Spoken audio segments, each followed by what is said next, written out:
Hello అందరికీ, first time నేను video చేస్తున్నాను, మీరు చూస్తున్నారు కాబట్టి వెల్కమ్ టు మై ఛానల్. ఈరోజైతే మనం బిర్యానీ చేస్తూ మాట్లాడుకుందాము. వైఫ్ అండ్ హస్బెండ్ ఇద్దరు కలిసి బిర్యానీ చేస్తే అది ఎంత టైం పడుతుందో నాకు ఇది చేసిన తర్వాతే తెలిసింది. ఫస్ట్ అయితే బాస్మతి రైస్ వాష్ చేసుకొని ఒక 1 అవర్ అట్లా నానబెట్టుకోవాలి. తర్వాత పుదీనా, కొత్తిమీర అవన్నీ కట్ చేసుకొని పక్కన పెట్టుకోవాలి. ఇక్కడైతే నేను హెల్ప్ చేద్దామని వచ్చాను, కానీ చాలా త్వరగా అయిపోతుంది నేను హెల్ప్ చేస్తే అని చెప్పి పక్కకి వెళ్ళిపోయాను. ఇంకా మా బావ మొత్తం కట్ చేశాడు. నెక్స్ట్ లెమన్, పచ్చిమిర్చి కట్ చేసుకొని పక్కన పెట్టుకోవాలి. నేనైతే అల్లం వెల్లుల్లి పేస్ట్ చేద్దామని వెల్లుల్లి ఒలుస్తున్నాను అనమాట. ఇక్కడ ఏం జరిగిందంటే హ్యాపీగా మిక్సీ వేస్తే త్వరగా అయిపోయేది. నేనే దంచితే టేస్ట్ బాగా వస్తుంది అని చెప్పి దంచడానికి అయితే రెడీ అయ్యాను. నాకైతే చాలా టైం పడుతుంది అది దంచడానికి, ఇంకా నా వల్ల అవ్వదని చెప్పి మా బావ వచ్చి ఫాస్ట్గా దంచిచ్చేసి వెళ్ళిపోయాడు అనమాట. నెక్స్ట్ అయితే మటన్ని నీట్గా వాష్ చేసుకొని కాసేపు అట్లా పక్కన పెట్టుకొని మ్యాగ్నెట్కి అయితే అన్నీ రెడీ చేసుకోవాలి. ఫస్ట్ అయితే మనము కట్ తీసుకోవాలి. కట్ తీసుకొని నీట్గా బీట్ చేసుకోవాలన్నమాట. క్రీమీ టెక్స్చర్ వస్తుంది కదా, అంతవరకు బీట్ చేసుకుంటే బాగుంటుంది, నీట్గా కలిసిపోతుంది మొత్తంలో. ఫస్ట్ ఇందులోకి అయితే సాల్ట్, కారం పొడి, పసుపు, ధనియాల పొడి, గరం మసాలా ఇవి మొత్తం వేసుకోండి. మీ దగ్గర ఇంకా ఏమన్నా మసాలాస్ ఉంటే అవి కూడా యాడ్ చేసుకోండి, అప్పుడు బాగుంటుంది. ఇంకా ఎక్కువ మసాలాసే కదా బిర్యానీకి బాగుండేది. సో మొత్తం ఇట్లా నీట్గా బీట్ చేసుకోవాలి కలిసిపోయేలాగా. నెక్స్ట్ అయితే మటన్ అనేది తీసుకొని యాడ్ చేసుకొని దాని మీద ఒక లెమన్, పుదీనా, కొత్తిమీర, ఇంకా పచ్చిమిర్చి, మీ దగ్గర గీ ఉంటే గీ, లేదంటే ఆయిల్ ఉంటే ఆయిల్ వేసుకొని నీట్గా కలుపుకోవాలి. మొత్తం పీసెస్కి పడుతుంది కదా, అంతసేపు కలుపుకుంటే బాగుంటుంది. మ్యాగ్నేట్ చేసి అట్లా చేసుకుంటేనే టేస్ట్ బాగా వస్తుంది. ఒక 1 అవర్ అట్లా ఫ్రిడ్జ్లో పెట్టేయండి, నార్మల్ ఫ్రిడ్జ్లో. ఆలోపు మనం ఆనియన్స్ ఫ్రై చేసుకోవడానికి కట్ చేసుకుందాము.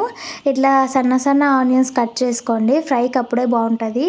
మా బావ ఫస్ట్ ట్రై చేసినాడు, కానీ కళ్ళలోంచి నీళ్ళు వచ్చేసినాయని మళ్ళీ నాకు ఇచ్చాడు. సో నేను కట్ చేశాను. లో ఫ్లేమ్లో అయితే ఆనియన్స్ ఫ్రై చేసుకోండి, అప్పుడే మాడిపోకుండా ఉంటాయి. టేస్ట్ కూడా బాగుంటుంది అట్లా చేస్తే. ఇట్లా ఈ కలర్ వచ్చింటుంది కదా, గోల్డెన్ కలర్ వచ్చిన తర్వాత తీసేసుకొని పక్కన పెట్టుకోవాలి. ఆలోపు మటన్ కూడా మ్యాగ్నెట్ అయిపోయి ఉంటుంది. మీ దగ్గర ఏవే మసాలాస్ ఉంటే అవి వేసుకోండి. మేమైతే ఇక్కడ దాల్చిన చెక్క, మిరియాలు, లవంగం, ఇంకా యాలకులు ఇవన్నీ వేసుకొని కొంచెం ఫ్రై అయిన తర్వాత మ్యాగ్నెట్ చేసిన మటన్ అందులో యాడ్ చేసుకోవాలి. మటన్ యాడ్ చేసాం కదా, లో ఫ్లేమ్లో దీన్ని కలుపుతూ ఉండాలి, అప్పుడైతేనే మాడిపోకుండా ఉంటుంది. ఆయిల్లో కూడా బాగా వేగుతుంది. మధ్యలో ఆనియన్స్ ఉంటాయి కదా మనం ఇందాక ఫ్రై చేసినవి వేసుకోవాలి అందులోకి. కొద్దిసేపు తర్వాత అల్లం వెల్లుల్లి పేస్ట్ వేసుకొని పచ్చివాసన పోతుంది కదా, అంతవరకు నీట్గా కలపెట్టుకుంటే బాగుంటుంది. నెక్స్ట్ అయితే కొన్ని వాటర్ యాడ్ చేసుకోండి.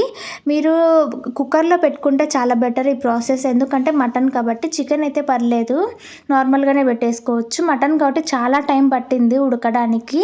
నెక్స్ట్ అయితే రైస్ ప్రిపేర్ చేసుకుందాం. మేమైతే రైస్ కుక్కర్లో చేస్తున్నాము, త్వరగా అయిపోతుందని. ఫస్ట్ అయితే కొంచెం నెయ్యి, ఆయిల్ 2 కలిపి వేసుకున్నాము. ఇందాక చూపించాను కదా మసాలాస్, అవి వేసుకోవాలి. నెక్స్ట్ కొంచెం జీలకర్ర, పచ్చిమిర్చి, కొత్తిమీర, పుదీనా ఇవన్నీ ఇందులో వేసుకోవాలి.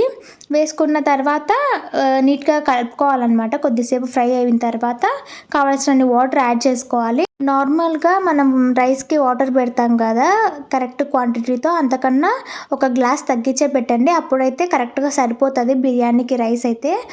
ఇట్లా చెక్ చేసుకోవాల్సిన అవసరం ఉండదు. నెక్స్ట్ ఒక ప్యాన్ పెట్టుకొని దాంట్లో గీ వేసుకోవాలి. అందులోకి ఇంకా మనం ఇందాక ఉడికించాం కదా మటన్ యాడ్ చేసి, ఆనియన్స్ ఉంటాయి కదా ఆనియన్స్ ఫ్రై చేసుకున్నవి వేసుకోవాలి. ఇంకా కొత్తిమీర, పుదీనా కూడా అందులో వేసుకొని మనం కుక్ చేసుకున్న రైస్ని ఇట్లా లేయర్స్గా వేయాలన్నమాట.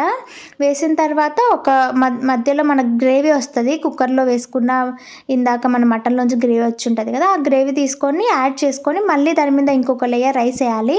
లాస్ట్లో ఇంకా ఫ్రైడ్ ఆనియన్స్, కొత్తిమీర, పుదీనా మొత్తం వేసుకొని మూత పెట్టేసుకోవాలి. మీకు కుదిరితే పైన కూడా గీ వేసుకోండి, ఫ్లేవర్ బాగా వస్తుంది. నేనైతే ఇక్కడ మైదా పిండి, జొన్న పిండి 2 కలిపి అయితే పెట్టాను.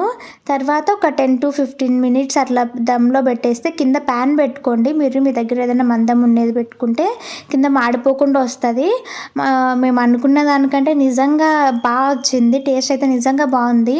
నేనైతే ఎక్స్పెక్ట్ చేయలేదు ఇంత మంచిగా వస్తుందని చెప్పి, ఏదో నార్మల్గా వస్తుందేమోలే అనుకున్నాను, కానీ బాగుంది. మేము ఇది చేయడానికి మార్నింగ్ టిఫిన్ టైంలో స్టార్ట్ చేస్తే మధ్యాహ్నం లంచ్ టైంకి అయింది.